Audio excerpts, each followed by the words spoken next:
हाँ? जो आदमी अभी ये लोग बता रहे हैं कि बाहर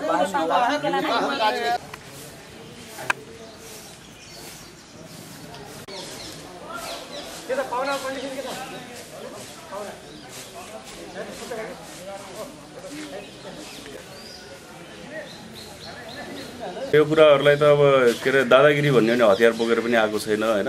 अब कमजोरी भन्ने भने हाम्रो कमजोरी नाकामा भएको टोलीले चाहिँ हामीलाई इन्फर्म गर्नु पर्थ्यो, त्यो कुराहरु गर्न सकेन।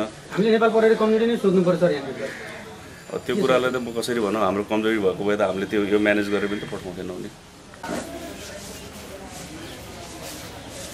तिनीहरु आएर एकासी आयो अनि पछि मैले तिनीहरु उ गरेँ, मैले आएर आमालाई इनलाई भने म पुलिस इन्डियाको पुलिसहरु आइराछ भने अनि तिनीहरु झ्यापै आइहाले। आएर कोठा हेरे, यो कोठा कति जना थिए यहाँ पछाडी 3 जना आथे, अरु यहाँ बाटोमा थियो, अरु 6-7 जना सिभिलमा अरु थिए, गाडीमा आथे। अनि पछि यहाँ कोठा हेरे, मैले भने मेरो छोरी सुतेछ, हाम्रो छोरी मेरो छोरी सुतिरा थियो। पछि यो कोठा हेरे, मैले यो कसको कोठा सोधे, मैले बुहारीको हो भने। अनि अगाडि कोठामा थियो एकजना मान्छे, अगाडि कोठामा थियो। अनि त्यसले भने ढोका खोलाऊ भने, मैले भने आफै खुलाऊ भने। पछि ढोका खुलायो, नानु पनि त्यही थियो भाइको छोरी।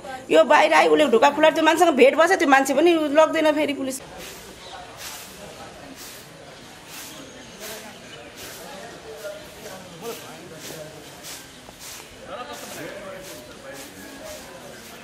निस्केको थिएँ हैन, निस्किने बित्तिकै अनि गाडी सर र म भन्दा अगाडि आयो, झरे। इन्डियन प्रहरीहरु ड्रेसमा झरे, 6-7 जना कति थिए।